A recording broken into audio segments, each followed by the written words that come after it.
This podcast is a member of the Voices of Wrestling Podcasting Network. Visit voicesofwrestling.com to hear the rest of our great podcasts, as well as show reviews, columns, opinions, and updates across the world of wrestling.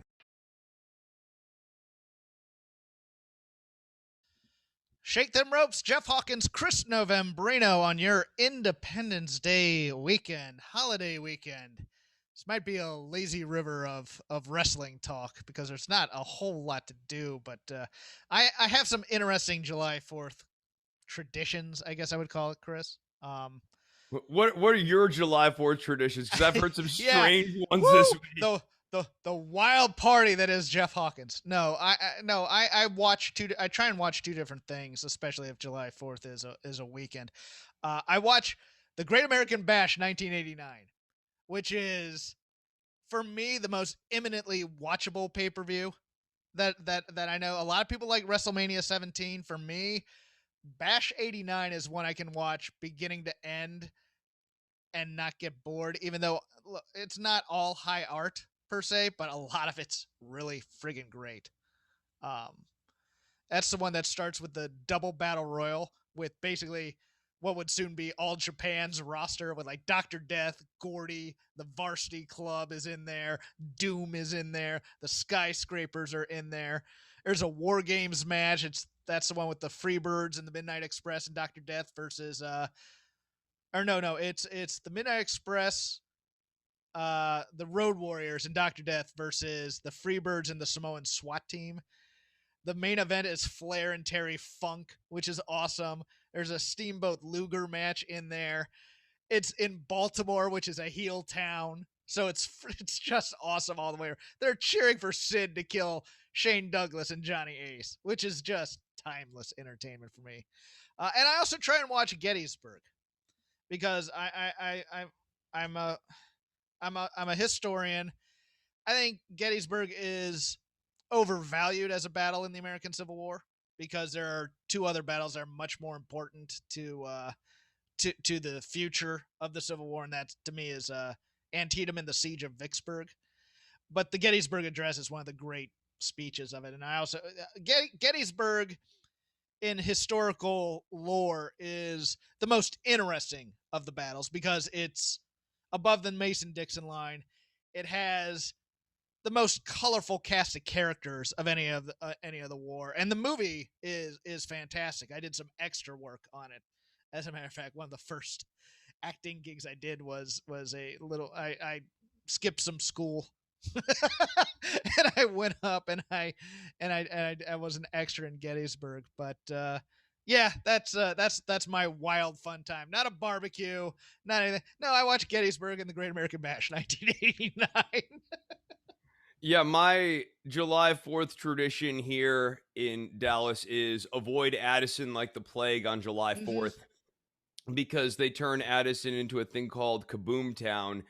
I used to live in Addison, and what Kaboom Town and July 4th represented to me was like if the British invaded and I was unable to leave my apartment or do absolutely anything because all of Addison becomes absolutely gridlocked on the surface streets as people are trying to file in to Kaboom Town. So like you literally cannot go anywhere. If you were trying to leave your place for the day on the 4th, you need to do it early, like very early, because otherwise it's like a real project. And at a certain point, it's basically impossible because there are so many cars that the cars don't move anymore, which is a very strange experience. So my tradition now is a tradition of not doing things. And in my case, it's not going anywhere near Addison, Texas. I think we were Kaboom Town this year, given San Pedro and the like 15,000 pounds of illegal fireworks that were seized and then blown up accidentally down there. When I first moved to Addison, Jeff, and the first year I discovered that there was a thing called Kaboom Town, I was so angry. I was so like the word Kaboom Town is like one of those like actually makes me like I like start to clench my fist like Arthur in that PBS cartoon. It brings real rage. I used to work a lot on the night of July 4th. I used to, because that was a nice, I mean, I could get into work because everybody had already traveled to go see their fireworks and stuff. And I could go in there, I could get some work done. But from my office or from my department, I could see the fireworks from Dodger Stadium. I could see the fireworks from the Rose Bowl.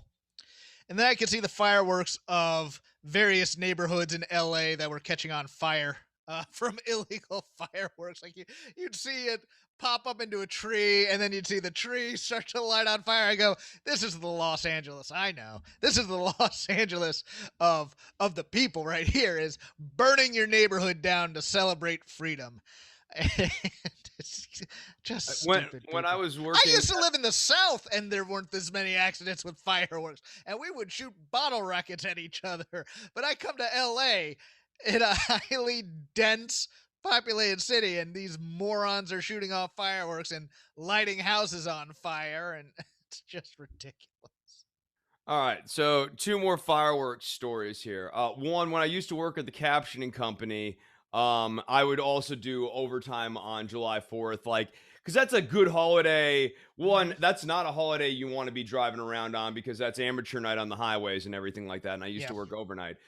Also, when I was working at the captioning company, we were in this like office building right off of like the main highway here in Dallas, and it was usually me, the engineer people who also worked at the captioning company, who were all like on like a way other side of the building, and then the security guard. And I was chummy with the security guard downstairs, and we'd go up to the 6th floor and we'd watch the fireworks and stuff, which is really really nice to have like a nice top of the building sort of vantage point, wind blowing, and you're watching fireworks and everything like that. And then there's another story.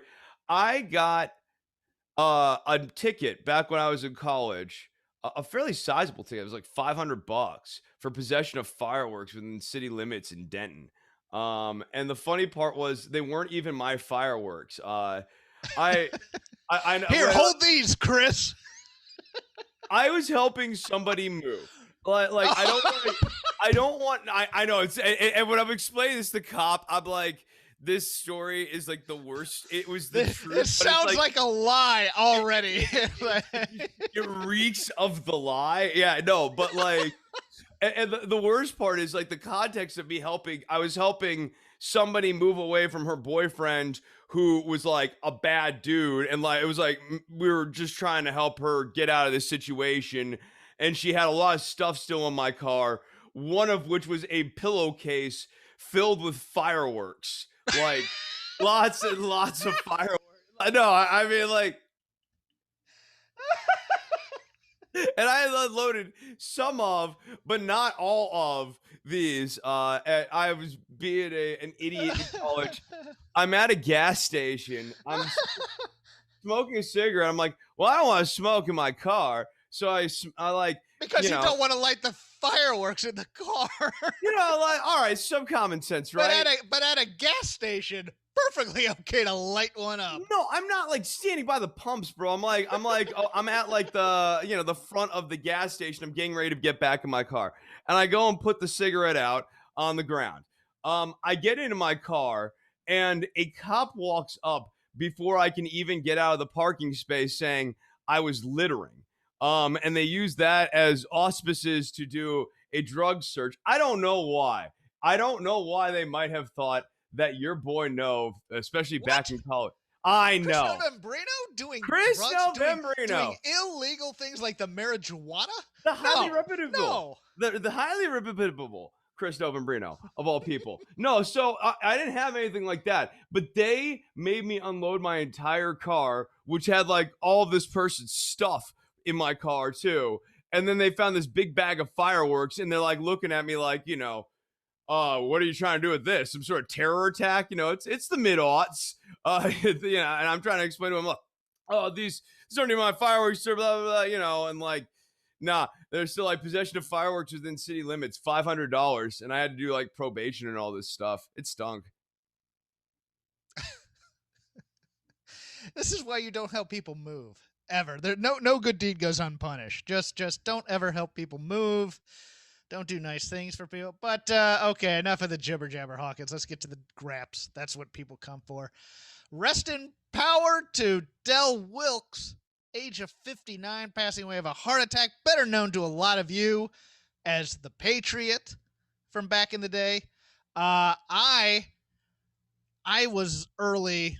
I wouldn't say I'm on the bandwagon of the Patriot because I'm not a huge fan, but of his, but he was in the AWA when I latched onto the AWA for a bit because I was big into, as listeners of this show know, I love the team of Pat Tanaka and Paul Diamond, Bad Company, and I was big into the Destruction Crew, especially Wayne Bloom's act, Wayne Bloom and Mike Enos, aka the Beverly Brothers, and Paul Diamond and Pat Tanaka, aka the Second Orient Express for you WWE fans. But the Patriot was actually a gimmick also when Wilkes left AWA and went to Global. That's when he picked up the Patriot gimmick, and that worked. He looked like $1 million in that mask and with his body, which, look, I give a lot of respect to Wilkes because he's one of the guys who's out there going, look, I abused steroids, I abused drugs, these were terrible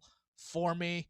And a lot of people jump down his throat because, like, he was saying he was doing 100 pills a day, and they're going, oh, no, you can't do all that much, whatever, you know. He's one of the guys who went out there and goes, look, I had a drug problem in wrestling. And that, to me, in the world of kayfabe, where nobody wants to admit they ever had a problem, to me, is bravery, despite what you think of his politics later in his life.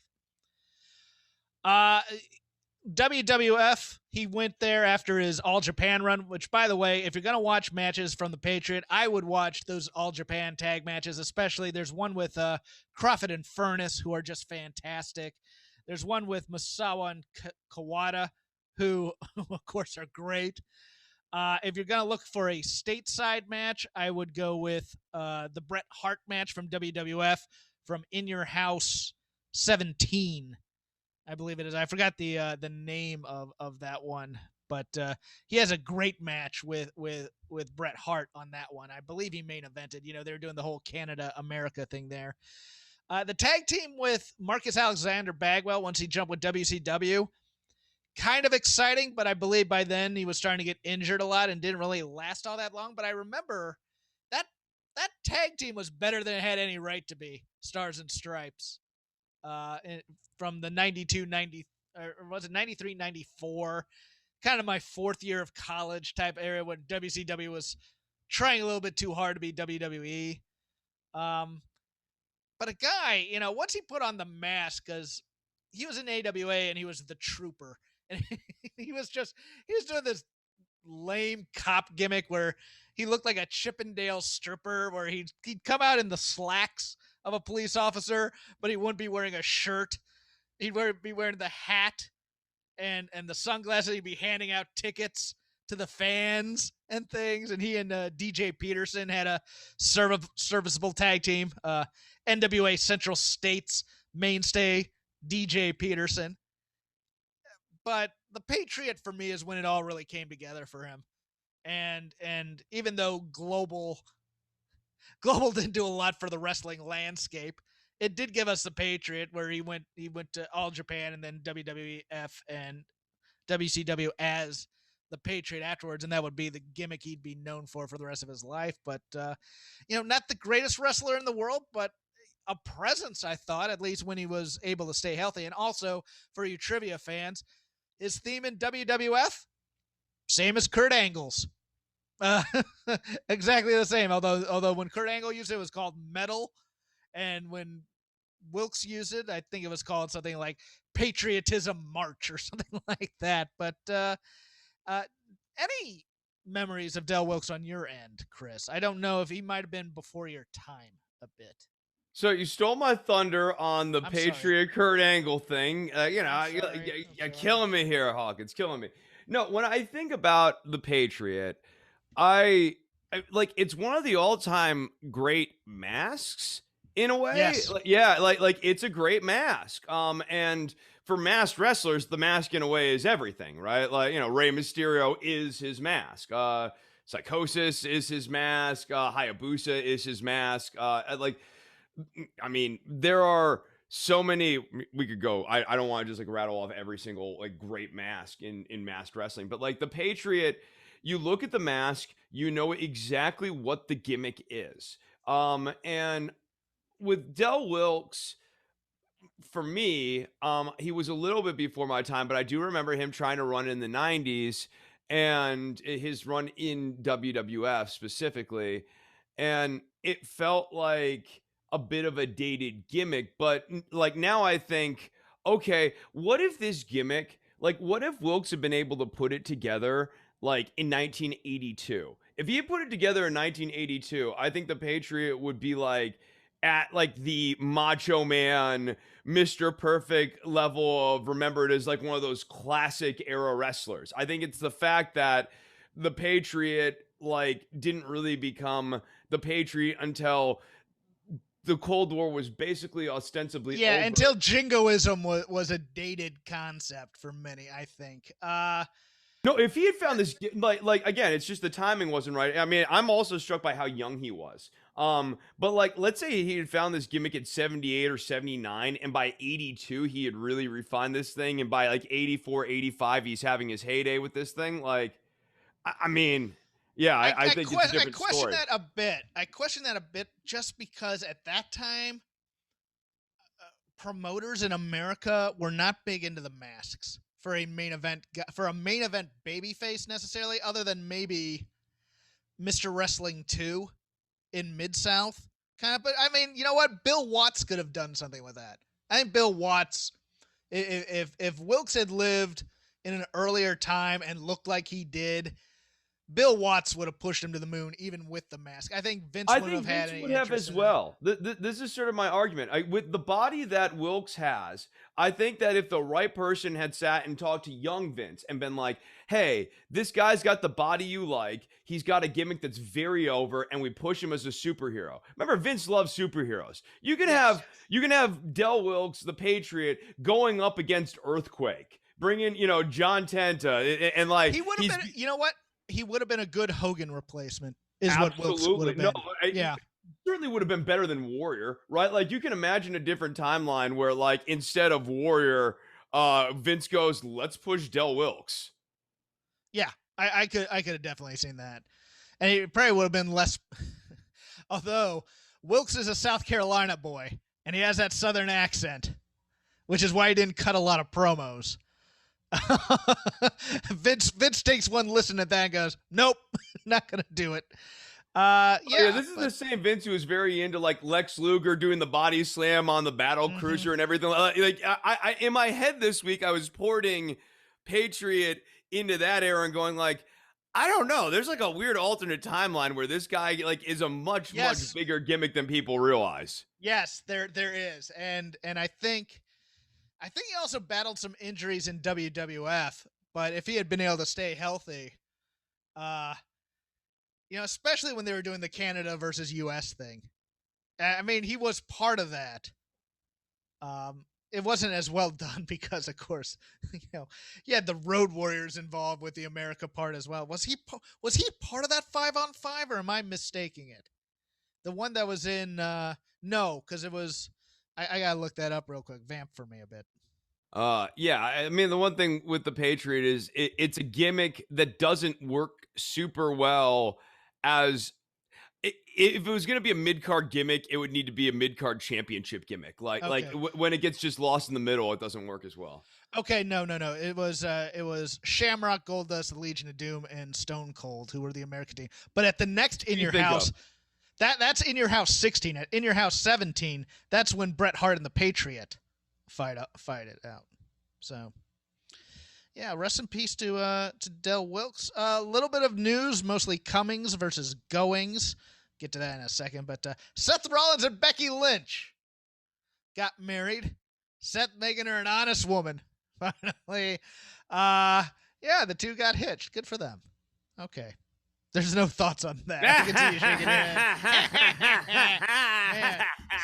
Seth, you shaved your mustache to do Shake Them Ropes. Isn't that awesome? Zelina Vega made her return to the main roster after a little bit of time at the PC, known to have been there, and as an actual competitor, and as now a Money in the Bank competitor for the next pay-per-view, and lost her return, Chris. What the hell are we doing? Re-debuting somebody and having them lose immediately. But I think my joke here is that, congratulations to Zelina for getting a deal she wanted, and now she will have to pay for her loyalty, probably by going through a ladder at Money in the Bank. I could see Vince doing this to her. Any thoughts on Zelina Vega and her re-debut on SmackDown? I would be very incognito during the ladder match planning sessions and just make sure that I don't get assigned any spots, because you're right. This is the classic Vince signs you back and goes, okay, now we're doing a ladder match sort of move. Lana re-signed and got put through tables for weeks. I mean, that's what it is. It's he doesn't forget. He doesn't forget, and yet people forget this. He holds on to grudges like childhood memories. And Vince he has a modus operandi for how he gets revenge that's very, very predictable. Like, when you and I prognosticate that like these things are going to happen, it's not just like, oh, well, we have a deeply cynical vision of who Vince McMahon is. It's that time and again over the duration of this show, but long prior to this show being, in it, like there's a long historical backdrop of Vince having these revenge plays work out on screen with his little toys in his toy box, especially the toy that spited him for a moment. Like the main story for Money in the Bank matches for the men, and this isn't cynicism talking, this is history talking, is if you are a mid-carder who got injured and you've come back, your first match back is Money in the Bank, and you're going through a ladder to see how TLC, yes, to see how well you hold up. This isn't me being cynical and just making crap out of thin air. Okay, Sheamus, I think Dolph Ziggler, Sin Cara, Dolph Ziggler, Daniel Bryan. Rest in peace. Yeah. Like they had that ladder match for like, I think maybe a title. I think it was for when Luke Harper was the Intercontinental Champion. They had the murder match. Got hurt, and then Harper got hurt in that match, if you recall too. Yeah, Daniel Bryan when he came back, I'm going to enter Money in the Bank, or was it? There were two of them, I think. I think also the Intercontinental ladder match at a Mania or something. It's what they do, man. Vince is a petty guy, and if you go to work for him, you got to know that. And I don't know. Is there any chance? And please, God, I hope that the chance of this is zero. That young Tommy End is watching his wife re-debut on WWE television and has said, good for her, I'm going to go do my own thing.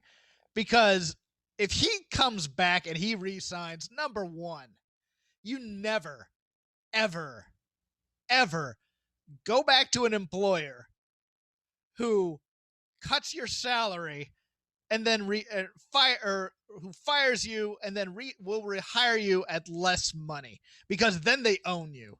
Then they know you need this job more than we need you, and they're going to abuse the hell out of you. But I could see him going back, Chris. I could.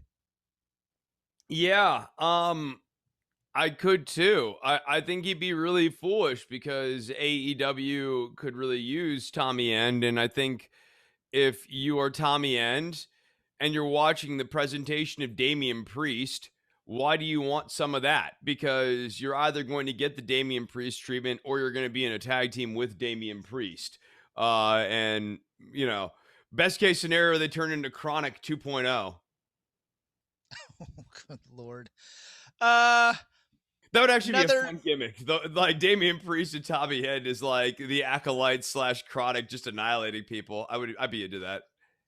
I'd be into that. It's just there's no hope for tag teams again in WWE. I mean, we may get in a little bit of this if we go into some Raw, but Damian Priest re-debuted on television after being off for a few weeks in a battle royal where they don't even give him an entrance. They only gave Riddle an entrance. Him and Riddle were the only two guys you credibly believed could possibly maybe win that battle royal. But it was so obviously Riddle's battle royal to win. It like talk about a foregone conclusion. And like, oh man, I can't wait to see. I don't even remember who some of like these like low level guys were. Angel Garza ain't winning that damn thing. Ivar isn't winning the battle royal. 24/7 title too during the process of this. Just to highlight how insignificant this match was. It was populated with the 24/7 tier level of guys. R-Truth, Tozawa. Bring this back after I'm done with the news, because I want to talk a little about Tozawa in this battle royal, because he did two things that were so unrepentantly stupid. I died in it. Another debut over on the NXT UK brand. Blair Davenport has revealed herself. It is the former Bea Priestley. Chris, I'm going to be honest. I'm not a Bea Priestley fan. I that's not me rooting against her in NXT UK. I hope she has a very long career. My thing was I watched her in two high-profile AEW matches against Riho and then against Britt Baker, and she hurt both people during that time, I think. I think those were the two she hurt. She hurt two people in two high-profile matches, and I'm just like, okay. I think AEW had her mostly to keep in the good graces of one Will Ospreay because they were dating at the time. My favorite joke going around, though, was that NXT UK is creating these names by using the last name of a former prime minister and a piece of furniture. So I'm here to tell you that Chamberlain Loveseat, when she debuts, is going to be a huge star. So after watching the promos, I was just thinking, do we really need another heel in NXT UK when we have like Ginny and it feels like they've got more than enough heels on NXT UK, and what they've really been sort of struggling to find are strong baby faces. Brookside is not bad, but also hasn't connected the way you'd want her to. She's not Bailey 2.0. She's not British Bailey. Yeah, she's not, unfortunately. But you have her, you have Mako. And Mako's fantastic, but she's sort of like Mako is a legend, right? You know, I mean, she's still she's not the baby face of the future, Mako Satomura. No. She's Mako Satomura, the legendary, prestigious. When they knock her, she's the perfect person for the next heel champion to knock off, because when they do it, they'll do it in a disrespectful way, which would be disrespecting this great legendary champion. And along the way here, Mako's going to be able to shine up all these other heels and make them look good. But I don't know that, like, they need to figure out who's the next heel we're transitioning from Mako, and what they really need after that is the next baby face. So, like, they need to be two steps ahead here, and I don't see Bea Priestley really addressing any of that. Also, and you have Stevie Turner, who's doing the new breed gimmick from the future, and she's also a heel. Is she? I thought she was a baby face. No. She was absolutely tormenting that, what's her name last? Okay. Yeah. Okay. Miko Satomura is dating Minoru Suzuki, and that couple scares the crap out of me just thinking about it. In fact, I don't want to think about them because I'm afraid one may come to my house and kick my butt. I mean, I'm just saying, if Suzuki shows up and faces off against Walter, I'll be fine with that. If they ever had a child, that baby would slap the doctor and laugh. That is a couple. We'll talk a little bit more, I think, about NXT UK, because it was the Sophie's Choice for Chris Novembrino. because the two people he loves most on that show were fighting, and he was torn, I say, even though he's not showing it on the TV, and I don't think he knows who I'm talking about, but I'm gonna go with it anyways. Also, just to wrap up the news, Vince McMahon, Nick Khan, couple other officers take a trip to the Performance Center 1 week after gutting it. No word on what they were looking for or looking at there, or if it was just a courtesy visit. There was a little bit of rumors that talent was very, very nervous, as they well have a right to be. But Chris, I believe, again, it's time for a recurring bit here that longtime Shake Them Ropes users have long enjoyed, and I have prepared one, albeit a short one. Shake Them Ropes Theater presents Vince McMahon Goes to the PC. Interior Day, Orlando, Florida. Full Sail, WWE Performance Center. Vince McMahon and other WWE luminaries enter Performance Center, watching young trainees going through the motions. Hey, where the white women at? Scene.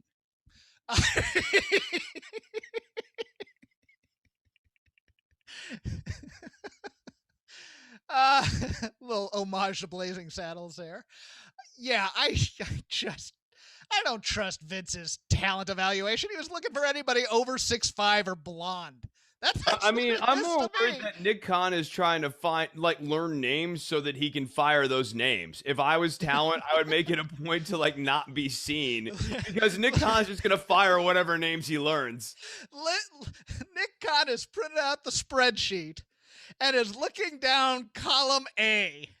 All right, which one of you is Kona Reeves? Which one of you is Aaliyah? I've got for you too. This is 2 weeks ago. Nick Khan walks into the room. In comes one Mr. Tino Sabatelli. Hi, my name is Tino Sabatelli, and he shakes hands with Nick Khan. Nick Khan looks at him and goes, Tino, you said your name was Tino Sabatelli? Great, thanks for letting me know that. Thank you. Oh, no. Tino drives up because if you remember Proving Ground, he was wearing the custom-made suits and driving a Maserati from the money from his NFL career. He drives into the PC parking lot with that Maserati.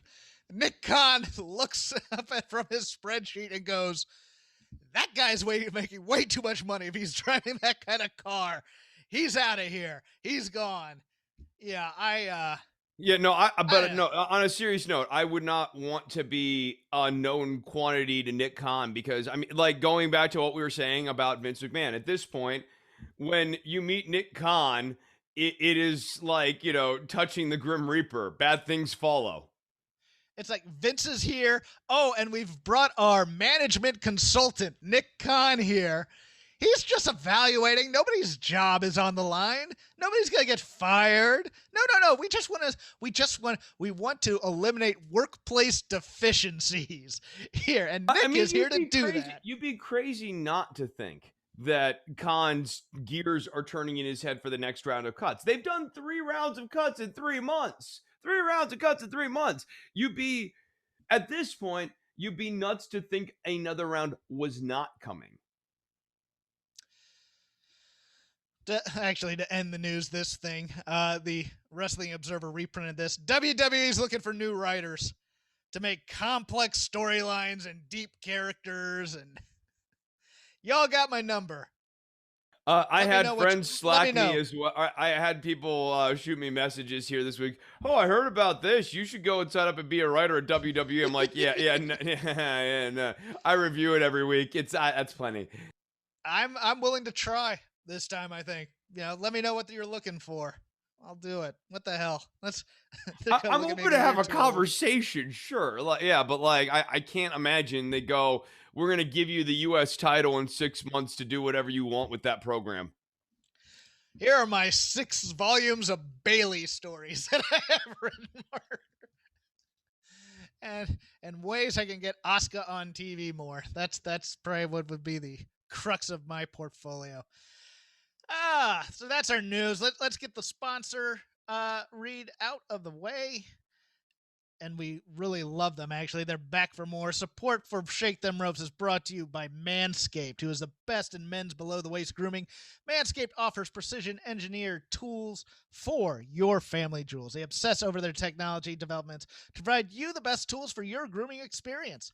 Manscaped is trusted by over 2 million men worldwide. It should be 3 million or 4 million at least as a floor, because we have an exclusive offer for my listeners, 20% off plus free shipping with the code ROPES at manscaped.com. Now, the Manscaped Perfect Package 3.0, you get the Lawnmower 3.0, which comes with everything you need to get trimmed, cut-free, and smelling nice down in your nether regions, which can be a dangerous, dangerous proposition, especially after a night of drinking.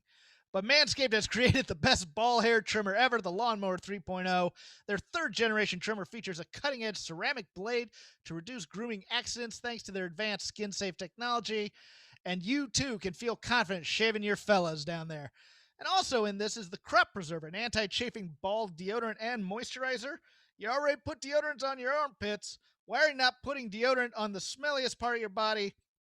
Part that creates its own duck butter.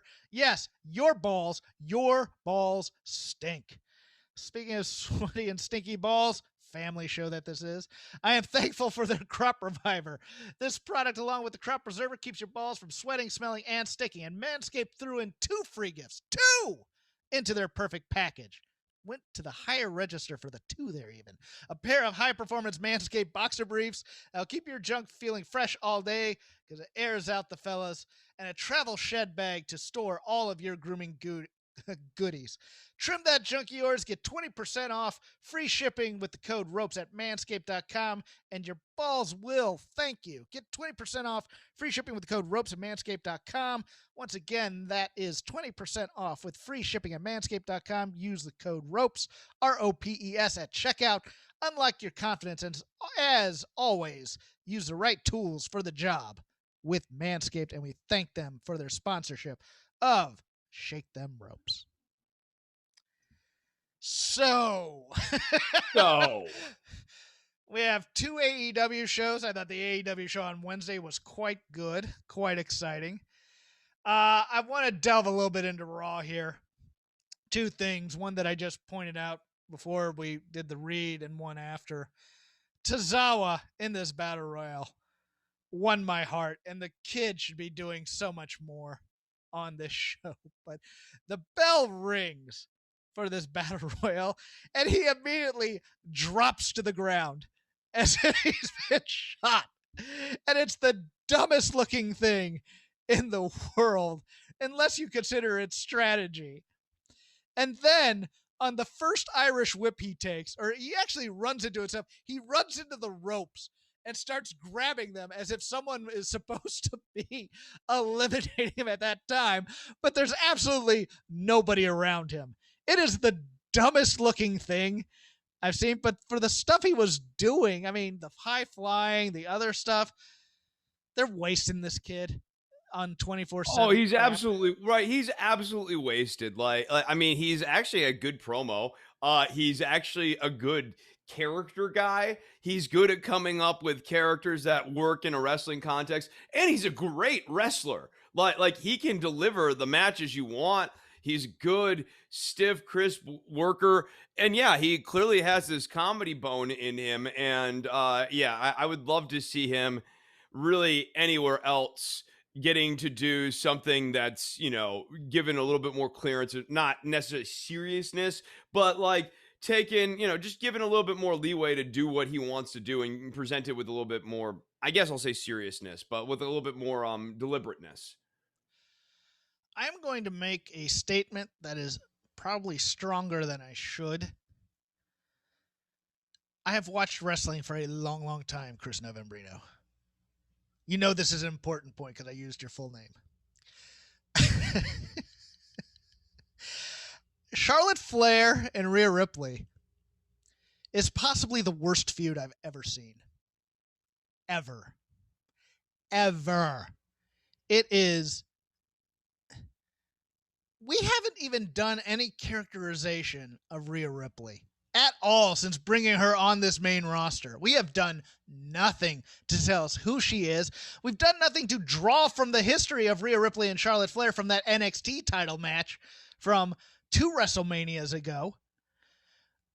She's a jerk. She's not very likable.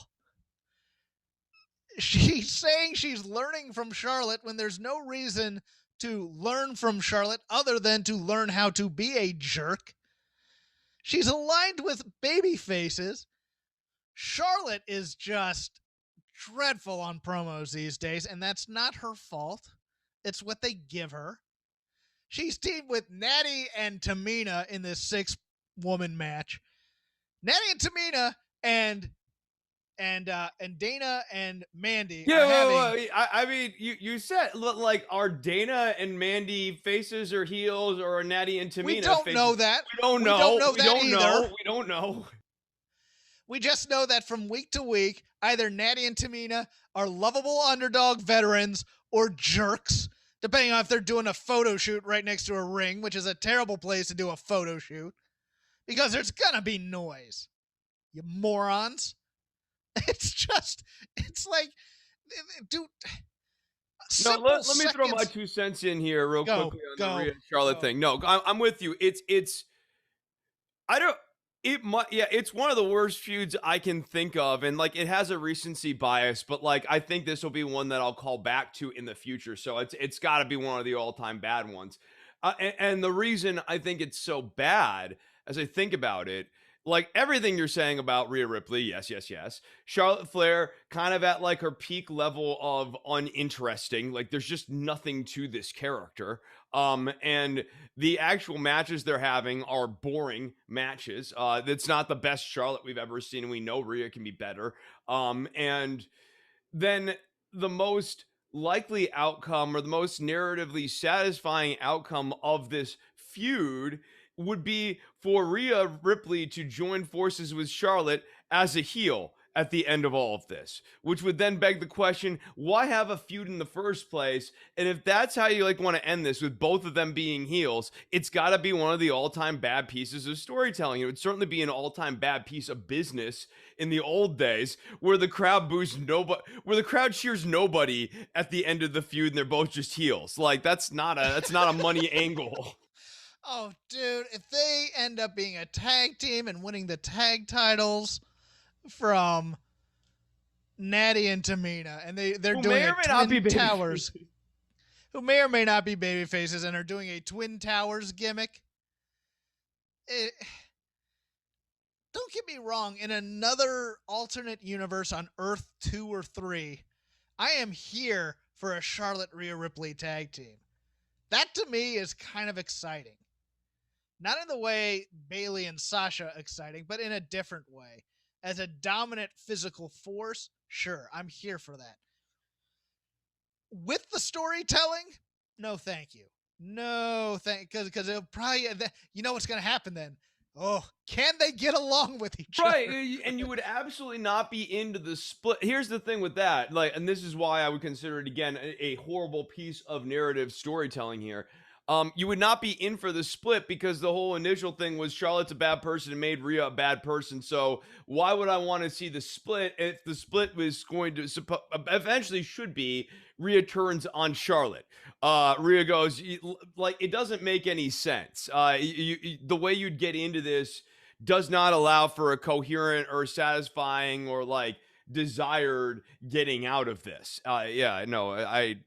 I'm with you. Like, I really hate this. We've beaten into the ground the art business like thing, and when they're not in alignment, you get stuff like this. And this is very symptomatic of storytelling that does not have business needs that it's trying to meet. So it's not actually being sort of run through a prism of like, does this make sense? Would people be into this? Would people pay money to see this? I would never pay money to see Charlotte and Rhea Ripley feud right now. The women's division in SmackDown is Melville, Faulkner, Dickens compared to the women's division in Raw right now, because the women's division is Raw is at all-time bad storytelling. We have Nikki Cross. Is she now going to be Nikki Ash? Because I think they're going to change her name. I think they're actually going to change her name to Nikki Ash. Ash being almost a superhero type of thing. She's involved in this Charlotte Rhea feud, although now who knows, because she beats both and she doesn't get a title match out of any of this because everybody's kind of said her wins were stupid, which they were. You have the Reggie Bechtel duo of Shayna and Nia. You have and they're juxtaposed against a doll and Alexa Bliss. A doll and Alexa Bliss. Yeah, I'm just this. Anytime a women's story on Raw comes up, hey, at least they got rid of the butterfly belt, Jeff. At least they finally got rid of the butterfly belts. Like, yeah, so we can take the women seriously. Now. We've gotten rid of that, and we've turned one of them into a butterfly, and Nikki. I mean, that's really the problem, right? Like this is the butterfly era without the butterfly belts. And I am half expecting Nikki Ash to win the title here as sort of a lark on all of us. That they're as a transitional champion, as like a little like goof storyline, but to show that you can really do it, because Vince like loves all the accented promos. Hold on, I admired the Scottish take on the "you can really do it" there. That was nice. Yeah. No, she's gonna. I think she might win this to then lose to Bayley, who goes over to Raw because we've been told that Vince really, really likes the character, and I think she loses the I Quit match, and then it becomes a way to transition her to the other show. Oh, and how can I forget? How can I possibly forget this burgeoning storyline with Eva Marie and Doudrop? 2 weeks in. They're feuding. 2 weeks, Chris. 2. But Doudrop still won't just be like, my name is Piper Niven. Like that. It's like the contours of where this person I'm supposed to cheer for are very, very ridiculous. Like I don't get to actually know her real name. She still has to go by her dope name. But I'm supposed to be into her, and she is feuding, and she's not going to take Eva Marie's crap, but she will go by the dope name. Lastly, the thing on Raw I want to go over. I do not think we are ever going to get Riddle turning on that switch to badass. I think I know how his stay in Money in the Bank goes, but I want your thoughts on what happened with him on Monday.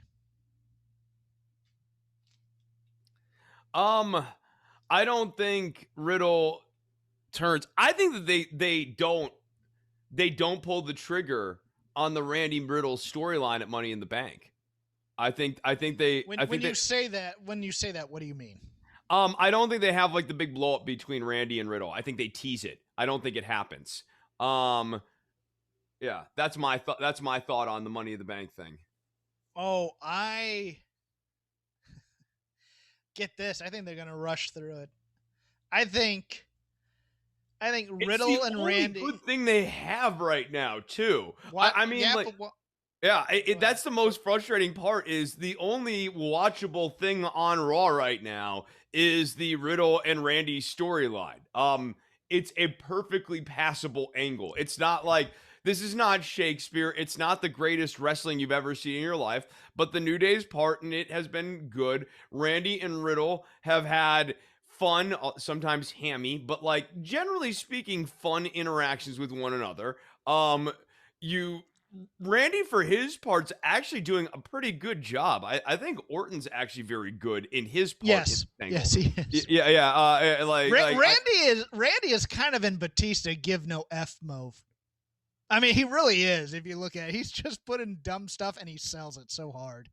Yeah, and he sells it hard, and like, I mean, I think he wants Riddle to succeed as like a human, not like as an on-screen character. So like, he's not nerfing him and he's not sandbagging through this angle or anything like that. And Riddle, for his part, like, I liked whatever kept Orton off of Raw this week. I actually liked the beat of Riddle going to great lengths to get Randy into this match. I think yes, it's sort of predictable characterization, but predictable is not always bad. I think that in this case, the predictable is fundamentally sound. Riddle's gonna imitate him in the Money in the Bank match and get RKO'd. It's happening. Now there's gonna be a tag title match either Monday or the week after Money in the Bank, where can they coexist starts to rear its ugly head and they don't win the tag titles. But I think Riddle takes it a step too far in Money in the Bank, starts doing the mannerisms of Randy, and then gets RKO'd, and that blows it for him. That to me is the most obvious thing in the world, I think, and I find that unfortunate because I'd much rather Riddle learn to be serious, because you can always go back to the comedy than just stay with the comedy and then try and find another direction to go with him. I mean, the whole point of angles in my head is to be left with sort of like a characterization souvenir out of some of these angles. And so for like Riddle, it'd be really good to have this like souvenir of this new edge that he found through the course of the Randy Orton feud. Anything else on Raw that you want to bring up? I know. I had something. Just this is related to Riddle though. If you are in a 3-way match and you have to be taken away by doctors, you don't get to come back. That's driving me insane these days, because it's such a trope by now that, he's been taken out on a stretcher. Here he comes back. I blame Paul Pierce in the 2008 Boston Celtics with the wheelchair spot. Once Paul Pierce did that, it was over. I think, isn't this the Clyde Frazier Knicks move, or who was it? No. There are other ones too, but yeah, no, I'm with you though. Like in actual fight context, when the doctors pull you away from the fight, yes, yeah, you should not be going. Once the doctors pull you away, you are done for the evening. That's all I'm gonna say. Now for anything Raw related you want to bring up. I think that's it. Okay. I don't know that I have anything else. I'm just taking a look here at the card. No. I mean, look, the main event was fine. It's just like, yeah, you're just like Drew McIntyre is a guy who is very stale for me right now. I don't know what they do to freshen up Drew McIntyre. I'm so done with the Braveheart crap. I am so done with the William Wallace BS. Like it's not 1995. It's not even a relevant cultural reference for the most part. SmackDown, I still really like SmackDown a lot as a watch, but we are treading water here. Big E and Apollo have like fought each other 14 times in like 4 months. Can we stop this? Can we stop Kevin Owens and Sami Zayn, which was a fun match? But I thought KO was taking time off. I guess he got a week off. Good for him. I like Bianca and Bayley, but we went from Hell in a Cell to I quit. This is treading water for crowds, in my opinion, and and of course, no movement whatsoever in the Usos Roman story. Edge is doing what he can.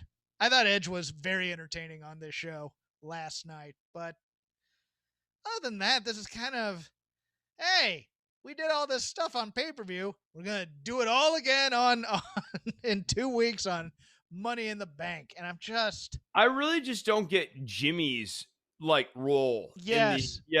Like Jimmy to me, he flipped way too quick on the family thing. It didn't feel earned. And I mean, especially as he's getting tormented by Edge and stuff. Like, he shouldn't be willing to take these bullets because like he was upset to see Jimmy do this or Jay go through this. Like, Edge for his part, God, I hate even saying this. Like, I like, but it's just it was my reaction, so I'll speak my truth here.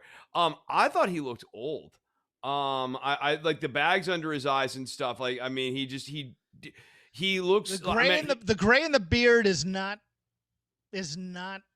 doing him any favors, even though we forgive it in, I think one of the Viking Raiders has it, and of course Ciampa. I mean, it's not even Jay Briscoe. I think the tension for me is you have this guy who clearly looks older, but he is still trying to play the gimmick from his 20s and around the age of 30. And if Edge had a different look and wasn't trying to like sort of like cosplay 20 years ago, I think it would be fine. I mean, the bags under the eyes, look, wrestlers get plastic surgery and cosmetic stuff done all the time. That's an option too. But I think the bigger issue here is he needs to stop trying to be the Edge of 2006, as he was saying. Like he's like, I'm not the Edge of 2006 anymore, except that you still like look like a guy who's trying to be that idealized version of himself, which was the Edge of 2006. Right. If you're not the Edge of 2006 anymore, that gives you permission to change the way you look now. But this is WWE in a nutshell. You are in a time capsule once you have a gimmick that works. You will always be that gimmick. John Cena looks terrible now wearing the jorts and the Technicolor shirts because he looks like a guy at a Comic-Con who has to wear the old costume from which he was remembered by. Yeah, no, it's like a guy who used to work on a child show. Like, you remember me when I was on Barney and Friends and I was Conductor Rick? And like, now like the guy's still in the Conductor Rick outfit and it's 25 years later and it's kind of weird. I was Slappy, the fat kid who always was eating a popsicle or something with a messy thing and wearing a half shirt because my belly would hang out. Now he's doing that at like 56. Yeah, it was kind of delightful at age 11, and now at age 5. Now it's just like, oh my God, what am I watching? That's just creepy. What were you? Don't you have any self-respect? What the hell's wrong with you? No, I mean like look, with some people it works fine. Other people like Christian. I'm not saying that about. Hold on, I'm not saying that about Edge. I'm saying that about Slappy, the fat kid from the kids show, who's doing. But like you just. I mean, I think some people can kind of keep the callback retro look and it's fine. Other people, I think, have to make like various adjustments throughout their career. Kazarian's a great example. If Kazarian was still trying to be the Kazarian of 15, 16 years ago, it wouldn't work. Kazarian works now in his 40s, and I think I like him as much now as I ever have, because he has aged gracefully into this like latter phase of his career. Yeah, there's nothing wrong with character development and using the age as part of the character development, except if you are an employee of World Wrestling Entertainment, because Vince doesn't like old people. That's his thing. I think the gold standard on this is Tim Storm, right? Like Tim Storm, the character works because he is old. Like when people are like, he's old. I'm like, it's kind of the point. Like you're really missing the point here with this character. Well, I'll give you another one because I've brought it up today. Is 1989 Great American Bash. The whole reason for that Funk Flair feud is because Funk was a judge during a Flair Steamboat match. He came in and he asked for a title shot. And he goes, look, Terry, you haven't wrestled in a long time, a little past your prime, and hey, we have a ranking system here and you're not ranked. I can't give it to you. And then the old guy just decides to get ornery and mess up Ric Flair. I mean, you can do those types of storylines with legends and people will love them, as opposed to he's still the ultimate opportunist. And could you imagine if Nick Bockwinkel had like tried to pass himself off as like in his 20s instead of doing the gimmick that he did that like is like iconic? Yeah. I'm still very young. I'm still a very young man. No, you have to think of a 4-syllable word for young though for Nick Bockwinkel to use, because he'd be reading the dictionary before doing a promo and find a word that would help him there. Yeah, youthful exuberance. But Chris, we did have one piece of character development on this SmackDown. A character that we all know and love. And I did not bring this up during the news segment because I wanted to bring it up now. The WWE has trademarked Happy Corbin for use in sports entertainment. That's right. Emo and poor Baron Corbin. He has lost hundreds of thousands of dollars, Chris. Hundreds of thousands of dollars. This is and a tragedy that I haven't heard of since the Big Show lost his house. Shopping centers, Chris. He invested in shopping centers, and the economy took a downturn. No, commercial real estate is such a boondoggle, especially if you don't know your way around the markets. Now, don't get me wrong. There's a part of me that watching this that was ultimately fascinated by Baron Corbin's performance here, because especially with Bailey cosplayer Rick Boogs hampering him with the bad king jokes, and he just looks and goes, "You know what? Screw you." And I just go, that is such a perfect understated reaction, which is so unlike this company. No, it's weird. It was like a double turn in a promo for me. Yes. Where it was like, yeah, like Boogs is there, like just like shoving it in his face. And Corbin, by having the understated reaction, but a totally earned, yeah, you know what? Shove it. Like I'm not like, he didn't slap him. He just was like, you suck. Like you actually suck. I was like, huh. Do I like Baron Corbin now and hate Rick Baron Boogs? Corbin is being bullied, and he just stands up for himself, but he walks away from the fight instead of causing more trouble. He is the babyface in this feud, Chris. He is the babyface because he did not want to cause a scene. He did not want to throw punches just because someone said words to him. But he stood up for himself in the face of heckling by a overbearing Rick Boogs. This is the thing. These guys with guitars, they can be such obnoxious. Don't I know it? I do a podcast with a guy who has a lot of guitars. Brother, preach. And you know what? He's just compensating for something in his manhood, and I don't get it. But I see that all the time. It is very, very common. That said, the heightened ridiculousness of Pat McAfee when Shinsuke Nakamura when he said that son of a bitch on commentary too, that cracked me. like that was. I love Pat McAfee on commentary so much. It's so funny. McAfee saying who has a license plate of was it King Crabbin? It's King Corbin. And when he's basically sitting on Michael Cole's head during the entrance, look, guys, WWE commentary, you have to take what you can get out of it. And boy, did Corey Graves have a rather cryptic tweet this week where he goes, "I'm not doing what I love, and that's a shame," or something. And you kind of go, "Oh, what does that mean?" We need to cherish this time of Pat McAfee being a bull in a china shop and just giving no F's about whatever is going on in his headset and just doing what he feels out there. He's doing the Joe Lanza pacing during matches. He's standing up. He's not even in his chair half the time. He gives excitement at times to moments where it would be contrived, I think, by most commentary crews. I actually think McAfee, in a weird way, is shining an actual light and a deficiency in commentary that we see both in AEW and in WWE, which is that commentators have forgotten, like, what would it be like if you were actually shocked by some of the things that were happening? You know, like for the commentary and stuff, it's like just, you know, so rote, and they know that, like, all this, in a weird way, they sort of know it's all, like, contrived. For McAfee, a lot of times his performance is like, wow, I can't believe that guy just got hit with a strap. You know, like no, and it's so simplistic too. It's like, that's gotta hurt. That's kind of painful.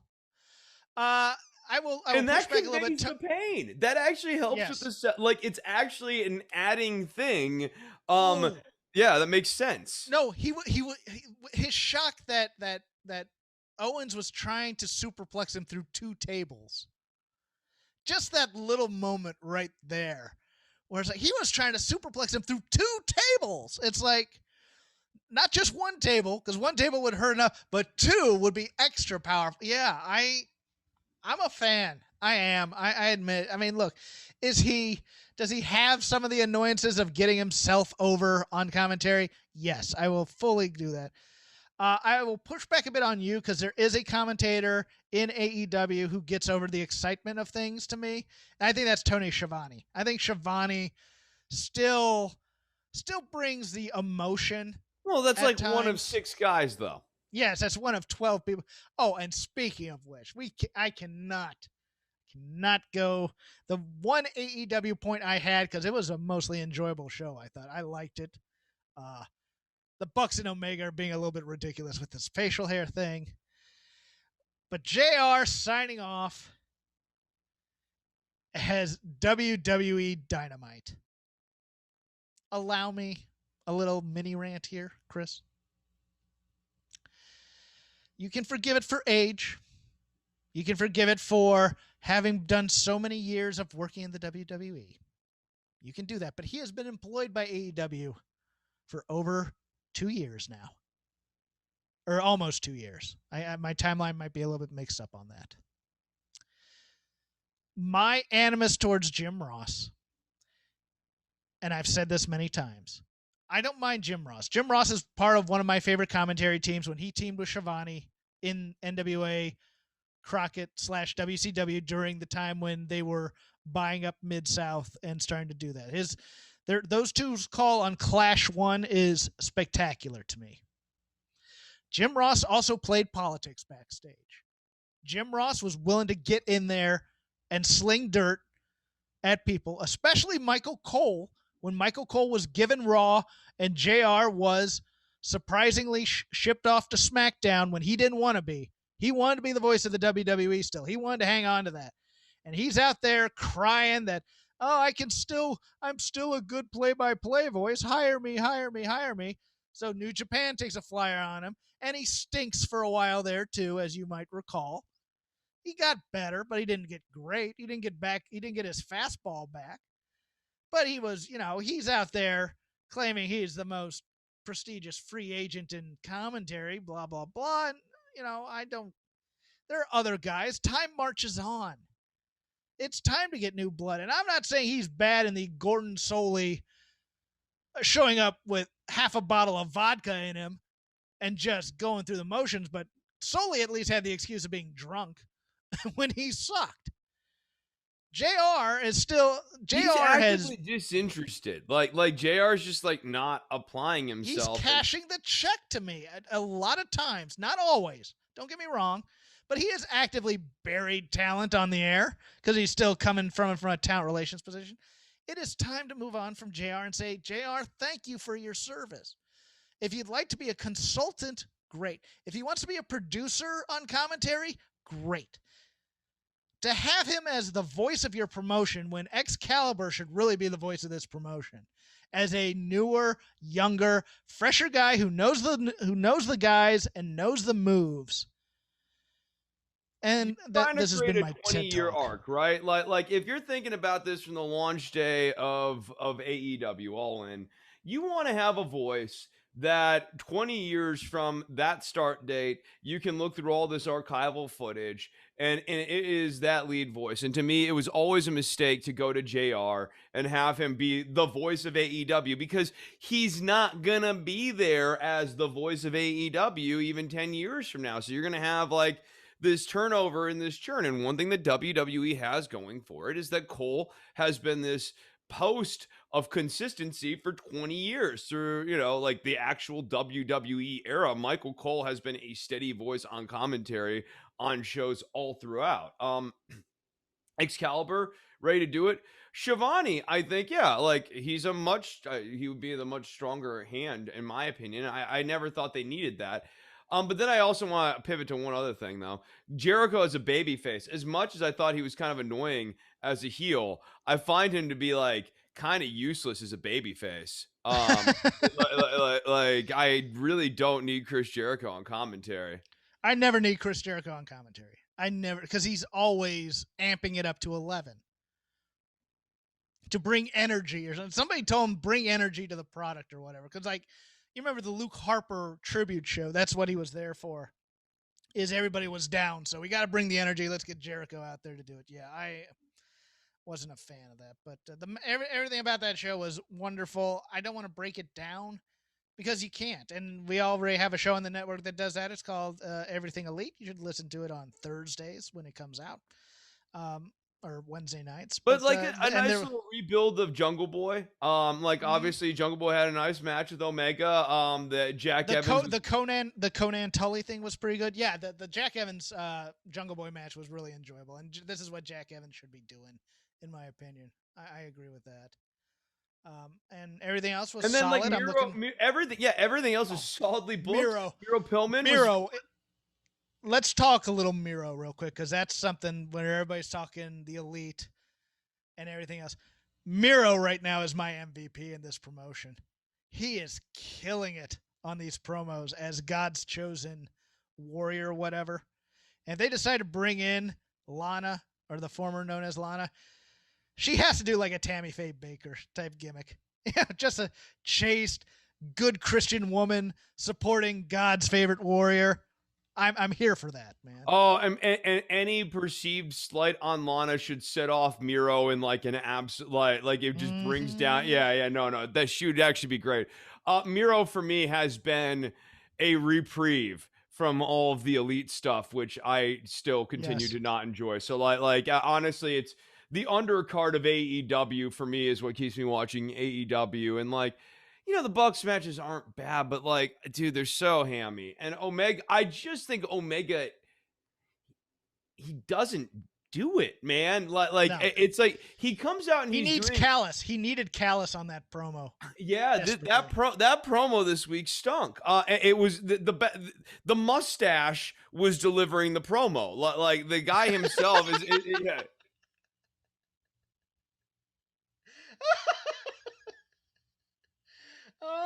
Is there a Twitter account yet of Kenny Omega's mustache? Because I'm kind of here for that, and I want to hear just the mustache. But like he showed up with a mustache instead of content, is what I'm saying. Yeah, no. It was perfect. It was absolutely perfect, and it popped me. So I think you're correct. And he's still doing the kind of the hammy, not really grounded in the fact that he is a champion type thing to me. He's playing a guy who's playing a champion. Afterthought. Yeah. Yes. Like it doesn't feel like the character really believes that they're the champion, or and it's not even like being a champion's a game to the Omega character either. It's just like he's not elevating the belts. It is really the best way I can put it. And there's just not a lot of intrigue for him. And I mean, I guess the best thing you can say is like, that means that we're ready for a baby face, like an Orange Cassidy, or I guess a Jungle Boy to eventually knock him off. But you just played the Jungle Boy card. Are we going? And I actually think between Cassidy and Jungle Boy, they should belt Jungle Boy before they belt Cassidy. A lot of people slipped into the DMs to tell me how Conan owned Tully on the mic during that segment, and I'm like, yeah, but that was the point. The whole point wasn't to get Tully over, even though that's what Conan's go-to is to get himself over. Tully was there to set up to set up FTR beating down Conan. He wasn't there to get over on Conan. He was there to kind of look like he was getting beat down, and here's my trick up my sleeve. I love that segment for its simplicity. Knew what was happening the entire time because there's no way you can mistake. Stock lines though, it's like comparing and a little homophobic. Yeah, comparing two different, but old stuff. It's like not new material necessarily. It's some of his greatest hits, and he spent the better part of 25 years, as his wrestling skills have declined, becoming more and more of a hype man. So he has 25 years of practice as hype man type of guy versus Tully Blanchard, who was never like the hype man promo. He was like, you know, a promo, but like Blanchard was a wrestler. Like, you know, he's like a real good in-ring talent. Like, despite not being a body guy, he was a great wrestler. Just it's like comparing apples and oranges. And yes, it was very weird to be like, wow, you know, Conan's better on the mic than Blanchard. Yeah, I mean, I would hope so, because that's basically what's kept Conan afloat for a very long time now. Conan's been playing gangsta for 30 years when he aged out of it 20 ago. So yeah. Hey, remember we were talking about Edge? Conan, yeah. Slipping over into the NXT universe. Let's do NXT UK and then NXT and then call it a day. Chris, your girl Amal attacking your other girl Nina Samuels. Do you have conflicting feelings? This is your version of Sophie's Choice, I think. Well, no, I mean, I'm here for Nina Samuels. I mean, here's all I can say about the Amel thing is, like, they clearly miscast her as a babyface up front, and the heel makeover is a marked improvement for her. The French are never baby faces. The French can never be a baby face. We need to learn this. Even Rick Martel tried and was a failure. Yes. No, and if Martel can't work, it's like that sort of, like, he'd be the best example. No. The French Hope thing didn't really work. I think ultimately how this plays out. Hold on, he was French Canadian, but still. I think how this plays out is like Amel and Ginny end up pairing up at the end, because now Amel's kind of moving into fashionista territory and that sort of thing. Look, Nina Samuels is there for laughs. When Nina came out to face Mako, I thought, you know, here's how it was going to play out. Nina was going to have a match against Mako, and it was going to be a quick, you know, Nina gets squashed match. I didn't think, you know, Nina's not bumping off Mako Satomura. I was watching that, and I go, you got to be kidding me. They're going to Nina. And they hooked me in, you know, and got me. And then Amel comes out and beats her. Like, oh, some heel-on-heel violence. I'm here for this. I think that's actually great. I think it did a good job elevating Amel, right? Like, this is a person who has been a non-entity in this presentation as, like, chumpo babyface, and she loses, and now she became a heel. We've seen her backstage, and she's been, like, yelling at people and being a little bit more confrontational and having a little bit more antagonization with people. And now, without even having to have a match, we've established that Amel is a mid-tier heel, because she can come out and she'll, like, you know, throw a forearm to the back of the head of a low-level heel, a Scrubzo Magoo. No knock on my girl Nina Samuels here. But like, she'll crush a small heel, so that she can come out there. And I thought that actually this is effective without having to use squash matches. And if you're looking at it like that, there's some notes to be taken from this. That said, the rest of this women's division on this show was ridiculous. And that Isla Dawn match where she has the hands on her head and her shoulders are down. That is a pinfall. Somebody needs to be counting that. Instead, we're doing seances and exorcisms, and she gets beat. And then she smiles because she knows something. She's gotten the quickening. Why do I want this on NXT UK? Why, Chris? Why do they do this to me? The Aoife Valkyrie. I don't have a good. I mean, the Aoife Valkyrie thing with Mila Schmidt. And Ginny, like, it's the storyline that no one asked for. That, like, has. I guess Aoife's the baby face, but I felt like Aoife Valkyrie's been sitting. Turning heel. He was turning heel, right? Against Mako with the black feather and everything. Yeah. Yes. Higher register. So, I mean, and then Mila Schmidt comes out and has a under 5-minute match with Aoife. So, like, I'm not in on Mila Schmidt. And if Mila Schmidt goes on and goes up against Ginny and beats Ginny, what does it say about Ginny when Ginny's actually the person I think you should be building up to beat Mako Satomura eventually? thought Mila was Danny Jordan for a split second. I went, well, really? They signed her? Yeah. I will say this. There was ridiculousness on this show. Like the build of the Mark Coffey Tyler Bate match was dumb. That's not what I was expecting out of Gallus, to be honest with you.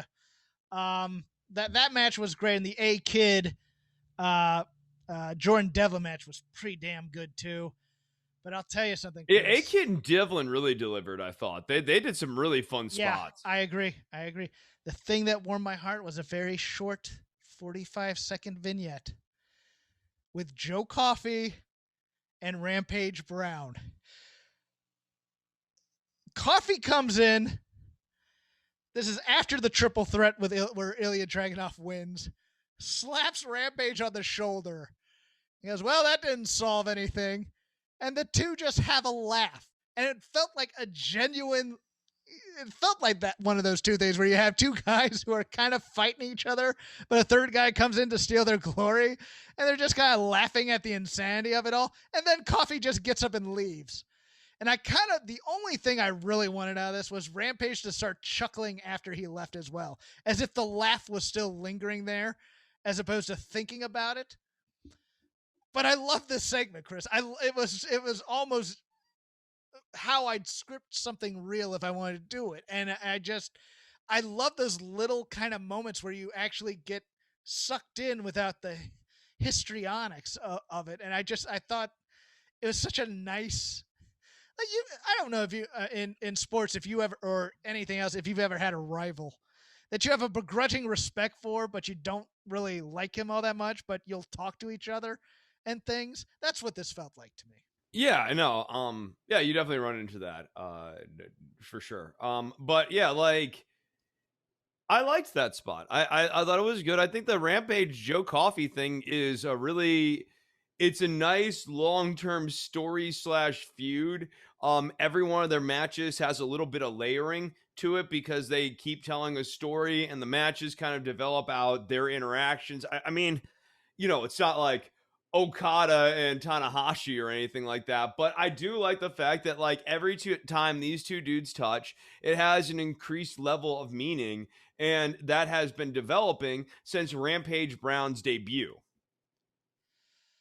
I think that's one of the reasons why I didn't like the Mark Coffey Tyler Bate thing, because to me, Gallus, they're not the jokester one-ups and guys. They're the gentleman thieves. They're the bad guys, but they're the bad guys with the code of honor type of thing. Well, okay, so then let's think about that slap thing real quickly here. And I am starting to get up against it. But so when we think about that slap, the slap, like Coffey could have attacked Tyler Bate right then and there. Coffey and Wolfgang could have attacked Tyler Bate and Mustache Mountain. Right there. They didn't. He held him up. He did the slap. He didn't punch him. He slapped him, and it was a paintbrush. Like it was sort of that is right in the purview of Gentleman Thief.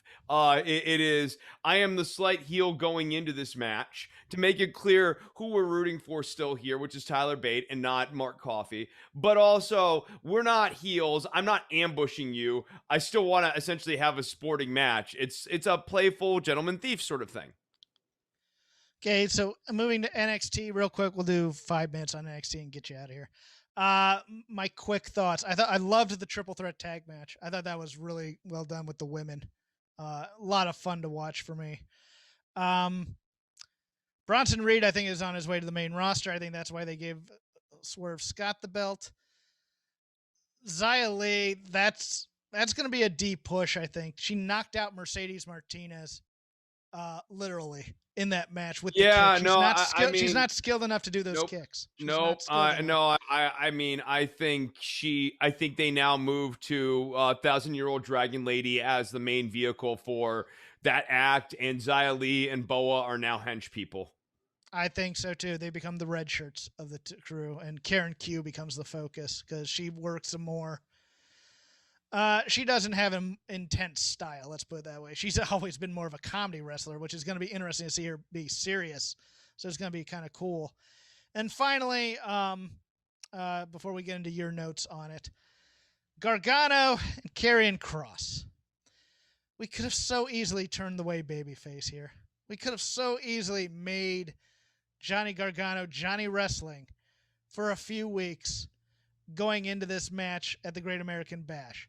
But instead, we have Fallen Prey, who are jerks, and we don't like them because they're not Stone Cold Karrion Kross. They're not badass Karrion Kross. We don't get off that vibe from them or from Scarlett. And we get dopey Johnny Wrestling, who's just going to attack you wherever it is. So there's no vested interest for anybody in this match. Kind of, it's not that I don't like heel versus heel, but I like the two baddest guys on the block versus badass heel versus B-level villain necessarily for a main event. If you thought it was going to be heel versus heel, you'd really want to believe that either one of them could win. Like, the intrigue here is not, you're intrigued for the fight. You're excited for the fight because you legitimately don't know who's going to win. That would be the draw here. I would have turned the way babyface. I mean, it's messy or whatever, but like, and then leave Candice and Indy heel if you want. Leave them heel and make Johnny and Austin babyfaces and use that tension for comedy if you want to then still do the way comedy. That would actually be really funny. Johnny gets super delusional and thinks that he needs to be Johnny Wrestling again, like, and Candice is trying to convince him to be a heel again afterwards, and it takes several weeks. That would actually be a fun way to off-ramp the Johnny Gargano push for Karrion Kross, and like, they're a comedy act, so like, but yeah, and it's just one of those things where it's like I could see Johnny getting the title here because they love the way heel gimmick so much and I think Karrion Kross is on his way up to the main roster as well.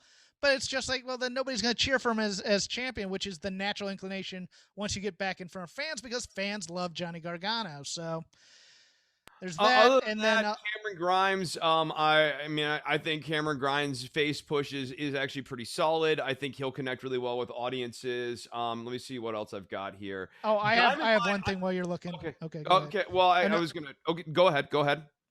The temerity of this company to show the Future Prospects highlights tournament and show ACH/Jordan Miles after what happened to him as your winner, and then never mention him.